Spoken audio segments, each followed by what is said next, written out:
Hello. आप सभी को मेरा नमस्कार। अपने चैनल डॉक्टर कॉफरेन इंडियन हिस्ट्री में हार्दिक स्वागत करता हूं। आज की टॉपिक है यूरोपियंस का भारत में आगमन। आज इस टॉपिक में इस बात पर हम चर्चा करना चाहेंगे कि भारत में ऐसी कौन सी चीज थी कि सारे पूर्वी देश में आने के लिए पश्चिमी देश के लोग लालायित थे। इसके लिए हमें रोमन लेखक प्लिनी की पुस्तक नेचुरल हिस्टोरिका का भी अध्ययन करना होगा, जिसमें उसने इस बात को लेकर भारी दुख व्यक्त किया है कि किस तरह से रोम से प्रतिवर्ष सोना भारत को चला जा रहा है और बदले में भारत से विलासिता की चीजें आ रहा है, रेशमी कपड़े आ रहे हैं और मसाले। इन रेशमी कपड़े, मसाले और विलासिता की चीजों को सोना देकर के रोम खरीद रहा है। इस बात को लेकर के प्लिनी ने गहरा दुख व्यक्त किया है। इस तरह से हम पाते हैं कि भारत के प्रति विदेशों में सबसे अधिक अगर मांग थी तो भारतीय मसालों की थी। प्राचीन काल से ही भारत के व्यापारिक संबंध पश्चिमी देशों से रहा है। 7वीं शताब्दी तक आते आते भारत का अधिकांश सामुद्रिक व्यापार अरब लोगों के हाथ में चला गया, जिनका हिंद महासागर और लाल सागर में वर्चस्व था। वास्तव में भारत में व्यापार करने के यूरोपियन के पास दो ही मार्ग थे। पहला मार्ग था फारस की खाड़ी तक समुद्री जहाजों द्वारा पहुंचकर वहां से फिर इराक, वहां से फिर बगदाद और तुर्की आदि देशों से होते हुए यूरोप को जाना। दूसरा मार्ग था भारत से मिस्र तक जाना, यानी कि लाल सागर से होकर के, और पुनः मिस्र से सामुद्रिक मार्ग के जरिए यूरोपियन देशों को जाना। देखा जाए तो इन दोनों मार्ग में फारस की खाड़ी का मार्ग अत्यधिक सुरक्षित मार्ग था, क्योंकि लाल सागर से होकर जाने वाले मार्ग पर कोहरे अधिक पड़ते थे, लिहाजा वह असुविधाजनक था। भारत से जाने वाले जो सिल्क मार्ग थे वो भी व्यापारिक उन्नति में बड़ा महत्वपूर्ण स्थान रखते थे। हालांकि यूरोप में पूर्वी देशों के मसालों का हीरे, सोने चांदी, जवाहरात, माणिक्य और रेशमी कपड़े तथा विलासिता की वस्तुओं की भारी मांग होती थी, और पश्चिमी देशों के ठंडे मुल्क में वे पशुओं को मारते थे अपनी भोजन के लिए, और उन मांस को वो लंबे समय तक रखने के लिए मसालों में लेप करते थे। इन मसालों की पूर्ति गर्म देश से यानी कि भारत से की जाती थी। इसीलिए भारत के मसालों की पश्चिमी देशों में बहुत अधिक मांग थी। यदि देखा जाए तो यवन के लोगों को यहाँ की काली मिर्च इतना अधिक पसंद था कि काली मिर्च का नाम ही यवन प्रिय बन गया।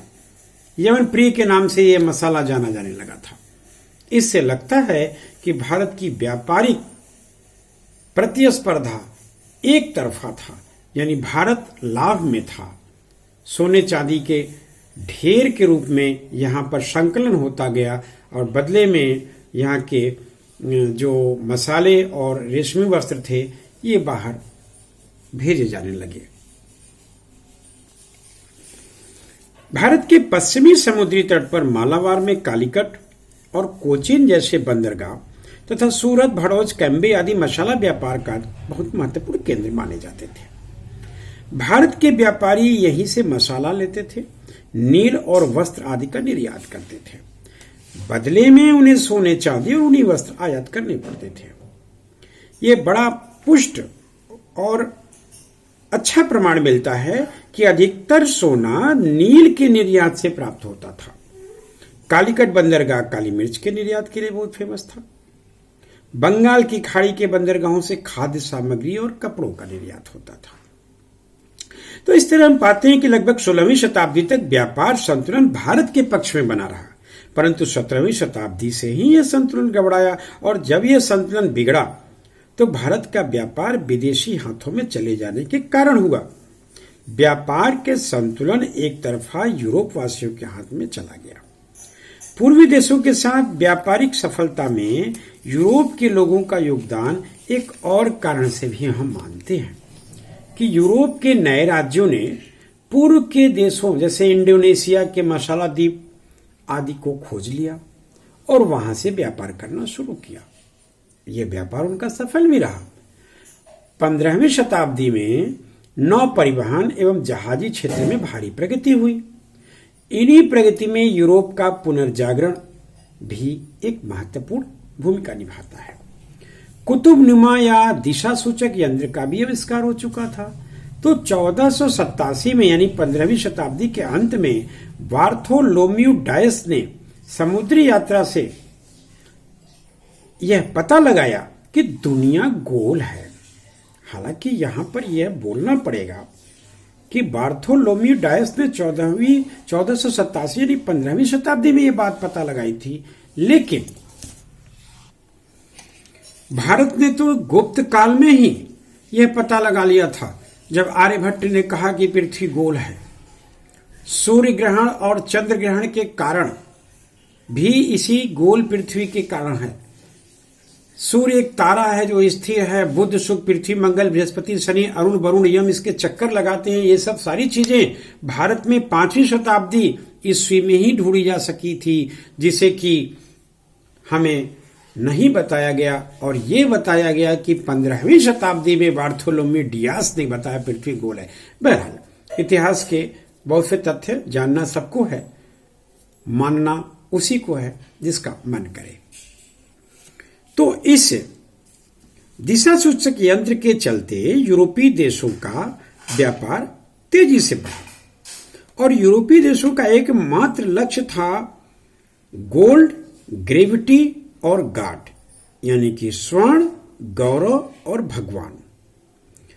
इसी को वो अचीव करने के लिए जीवन भर प्रयास करते रहे। गोल्ड, ग्रेविटी और गॉड, यह विश्वास करने लगे थे कि वो संसार भर में ईश्वर का संदेश फैलाएंगे।